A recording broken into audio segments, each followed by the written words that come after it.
दोस्तों, जय हिंद, जय भारत। श्री बालाजी नवोदय कोचिंग क्लास के नवोदय नॉलेज में आपका स्वागत है। तो आज हम एक छोटा सा वीडियो लेके आ रहे हैं जिसमें आप बहुत सारे पेरेंट्स उत्सुक है कि जब सत्र 2025-26 सत्र 2025-26 की जो एग्ज़ाम होगी, अभी रिसेंटली कुछ दिनों में नवोदय विद्यालय के फॉर्म की जो वैकेंसी है वो आने वाली है। तो उसके उपलक्ष्य में मैं एक छोटा सा वीडियो लेके आया हूँ जिसमें पेरेंट्स के लिए बहुत ही फायदेमंद है। जो पेरेंट्स मेरे जो सब्सक्राइबर हैं, अभी उन्होंने सब्सक्राइब नहीं करा है, वो कृपया मेरा चैनल सब्सक्राइब कर ले। इस चैनल पर, नवोदय नॉलेज चैनल पर, श्री बालाजी नवोदय कोचिंग क्लास के पर आपको जो इन्फॉर्मेशन मिलेगी वो 100% जेन्युइन मिलेगी। हम किसी भी प्रकार की एडिटिंग या कोई चीज बड़ा चढ़ा के नहीं बोलेंगे। जो भी आपको बोलेंगे साफ स्पष्ट, और जो थंबनेल में आप देखोगे वही इन्फॉर्मेशन आपको बोर्ड पर भी मिलेगी। ऐसा किसी भी प्रकार की एडिटिंग वगैरह हमको पसंद नहीं है, हमारे पेरेंट्स को भी पसंद नहीं है।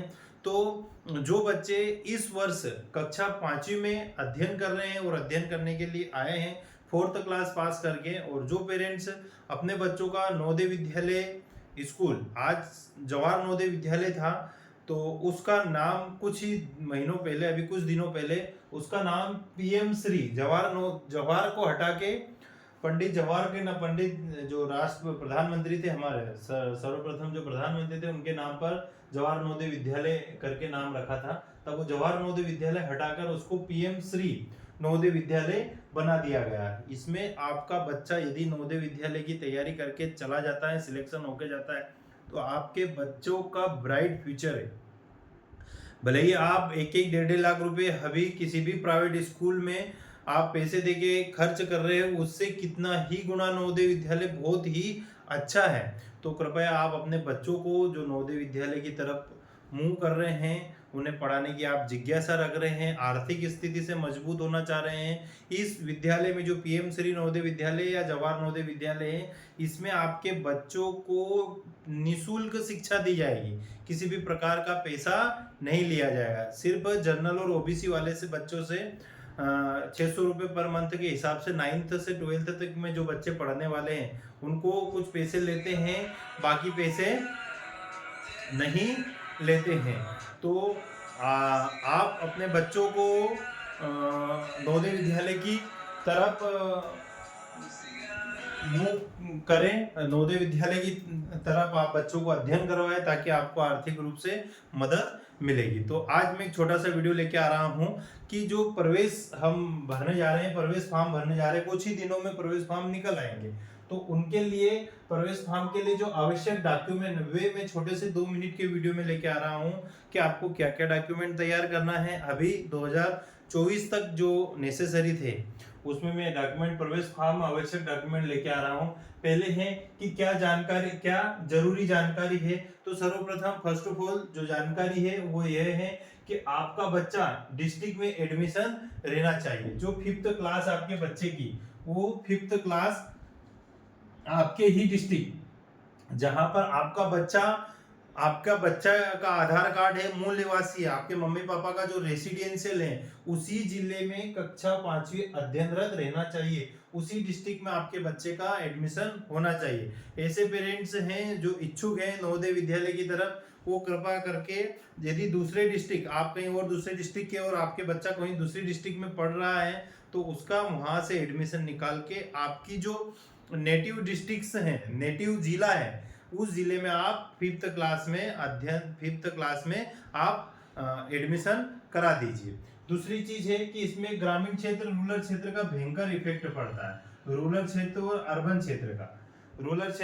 क्षेत्र का भयंकर प्रभाव पड़ता है। यदि आपका बच्चा किसी ग्रामीण क्षेत्र में पढ़ रहा है तो उसको 5th क्लास भी आप ग्रामीण क्षेत्र में ही रखना। इसका रूल रेगुलेशन ये है, यदि बच्चा यदि आपका बच्चा 3rd, 4th और 5th किसी भी अलग अलग स्कूल से हो, उसका कुछ नहीं, या यदि आपका बच्चा 3rd, 4th और 5th ग्रामीण क्षेत्र के स्कूल में पढ़ा, ग्रामीण क्षेत्र का स्कूल मीन्स कि जो आपके बच्चे का जिस स्कूल में पढ़ रहा है उसकी लोकेशन ग्रामीण क्षेत्र, पंचायत के अंतर्गत आनी चाहिए, नगर परिषद, नगर पालिका के अंतर्गत नहीं आनी चाहिए, तब उसको हम रूरल में काउंट करेंगे। अदरवाइज इन तीनों क्लास में से एक भी क्लास उसने अर्बन में पढ़ी है तो वो शहरी क्षेत्र मतलब अर्बन वाला बच्चा ही कहलाएगा। इसमें ग्रामीण क्षेत्र और रूरल क्षेत्र में क्या है, रूरल का 75% आरक्षण है और अर्बन का 25% आरक्षण है। दोनों का 75 और 25 मिलाकर 100% होता है। यदि आप अपने बच्चों को तैयारी करा रहे हैं तो ये आप जरूर देखें कि आपका बच्चा ग्रामीण क्षेत्र में है कि शहरी क्षेत्र में है। तो और एक चीज और बता देता हूं कि यदि गांव का बच्चा शहर के बच्चे की सीट खा सकता है, यदि ग्रामीण क्षेत्र का बच्चा शहरी क्षेत्र के बच्चे से अच्छा कर रहा है तो इधर अनरिजर्व्ड कैटेगरी में भी आके बैठ जाता है। इस पे हम एक पूरा वीडियो बनाऊंगा, वो वीडियो आप जरूर देखना। तो अभी हम थोड़े से डॉक्यूमेंट की चर्चा कर लेते हैं।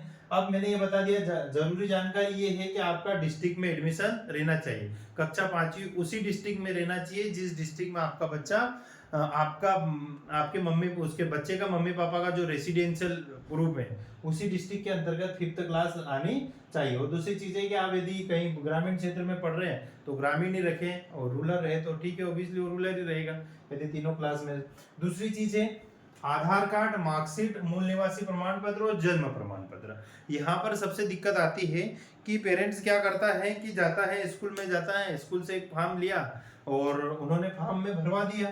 फॉर्म में जो भी जानकारी है, यहाँ पर फोटो वोटो चिपकाने की बहुत सारी जानकारी है, पेरेंट्स जाता है भर भुरा के आ जाता है। अब भर भुरा के आने के बाद में अब वो कभी चेक नहीं करता है कि अपने बच्चे के आधार कार्ड में क्या जन्म डेट थी, मार्कशीट में क्या जन्म डेट थी और जन्म प्रमाण पत्र में डेट ऑफ बर्थ क्या थी। तो इनमें आपके तीनों आधार कार्ड, मार्कशीट और जन्म प्रमाण पत्र में एक जैसी ही बर्थ डेट होना चाहिए। अदरवाइज जब आपका बच्चा नवोदय विद्यालय पास होगा तब आपको डॉक्यूमेंट वेरिफिकेशन में बहुत सारी प्रॉब्लम आएगी। यदि आपका जन्म प्रमाण पत्र के अकॉर्डिंग ये सारे डॉक्यूमेंट बना लेना चाहिए आपको। मार्कशीट में चेंज करवा लो, आधार कार्ड में जब नवोदय विद्यालय का फॉर्म नहीं फिल करो, ऑनलाइन सबमिट नहीं करो, उसके पहले ये सारी जानकारी, सारा आपका जो डाटा है इनको आप कंप्लीट कर लेना। ये बहुत ही नेसेसरी है, पेरेंट्स फिर बाद में पछताता है। और दूसरी चीज कि यदि आप आधार से भरते हो, आधार आपका जो भी ये फॉर्म देगा स्कूल से सील साइन होती है, यहाँ पर प्रिंसिपल वगैरह के सील सिग्नेचर होते हैं, तो या तो आप आधार से फॉर्म भर सकते हो या फिर मूल निवासी मतलब रेसिडेंशियल सर्टिफिकेट से, रेसिडेंशियल या डोमेस्टिक सर्टिफिकेट से आप फॉर्म भरोगे। यदि आपने आधार कार्ड से फॉर्म भरा है नवोदय विद्यालय का, यदि आपने आधार कार्ड से फॉर्म भरा है तो आधार कार्ड में जो भी नाम है बच्चे का, जैसे बच्चे का नाम पीयूष है और आगे कुछ सरनेम वगैरह नहीं लगा है, पाटीदार वगैरह नहीं लगा है और मार्कशीट वगैरह में पाटीदार वगैरह सब कुछ चल रहा है, तो आपका बच्चा आधार, आपके बच्चे का जो फॉर्म भरेगा वो आधार कार्ड से ही भराएगा, सारी जानकारी वो आधार उठा के रख लेगा। तो मेरे अकॉर्डिंग आप आधार कार्ड से ना भर के मूल निवासी प्रमाण पत्र आप बना लीजिए। आप कहीं पे भी लोक सेवा केंद्र या कहीं पे भी आपके तहसील प्लेस पर मूल निवासी प्रमाण पत्र या रेसिडेंशियल सर्टिफिकेट या डोमेस्टिक सर्टिफिकेट इजीली बन जाता है। अब इसमें और इसमें ये फर्क है कि हम आधार कार्ड में जैसे आधार नंबर बच्चों के हम इंटर करते हैं फॉर्म के अंदर तो सारी इंफॉर्मेशन ले लेता है और पूरा फॉर्म ऑटोमेटिक भर देता है। और यदि आपने मूल निवासी से भरा है फॉर्म, आपने वहां पर मूल निवासी अपलोड करा है बच्चे का, तो उसमें आपसे ऑप्शनली वो नाम भी पूछेगा, पापा का नाम भी पूछेगा, मम्मी का नाम भी पूछेगा, डेट ऑफ बर्थ भी पूछेगा, सारी चीज आपको टाइपिंग करना पड़ेगा। और ये आधार में यदि आपने फॉर्म भरा है तो आधार में टाइप नहीं करना पड़ेगा। तो ये गलती ना करें। मैं एक और वीडियो इसके बाद में बना दूंगा कि कैसे फॉर्म भरना है, कैसे क्या प्रोसेसिंग करनी है। तो ये सारी चीज आप विशेष तौर पर रखें और कमेंट करके बताएं कि आपको किस तरीके के वीडियो चाहिए, कहाँ पर आपकी प्रॉब्लम है। मैंने मेरे चैनल के ऊपर बहुत सारे वीडियो बनाए हैं, उसमें मैंने मेरे नंबर दे रखे हैं और इसमें भी मैं आज और भी नंबर डाल दूंगा मेरे नंबर, ताकि आप फोन लगा के पूछ सकते हैं एनी टाइम, किसी वक्त भी, कोई प्रॉब्लम नहीं है मुझे। मैं फोन एक बार में उठा लूंगा, नहीं उठाऊंगा तो मैं वापस आपको कॉल बैक कर दूंगा।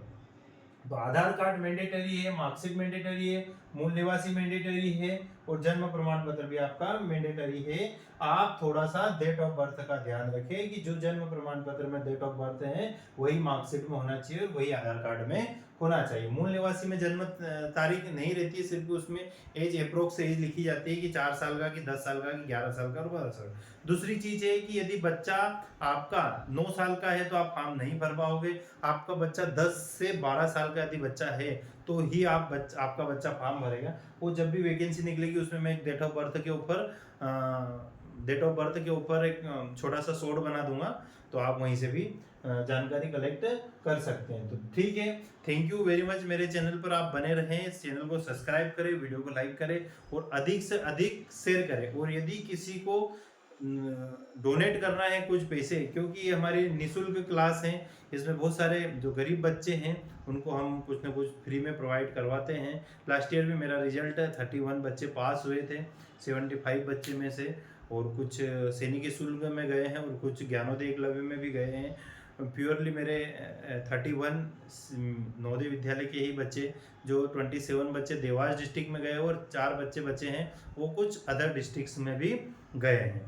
तो आपके बच्चे को यदि आप हॉस्टल में रखकर तैयारी करवाना चाह रहे हो तो उसकी नाम मात्र की निम्न फीस है, कोई ज़्यादा फीस नहीं है। कुछ हमारे क्राइटेरिया है 110, 20, 25 रुपये के हिसाब से पर डे के हिसाब से लगता है, तो लमसम पैकेज हम बता देंगे आपको कॉल करके।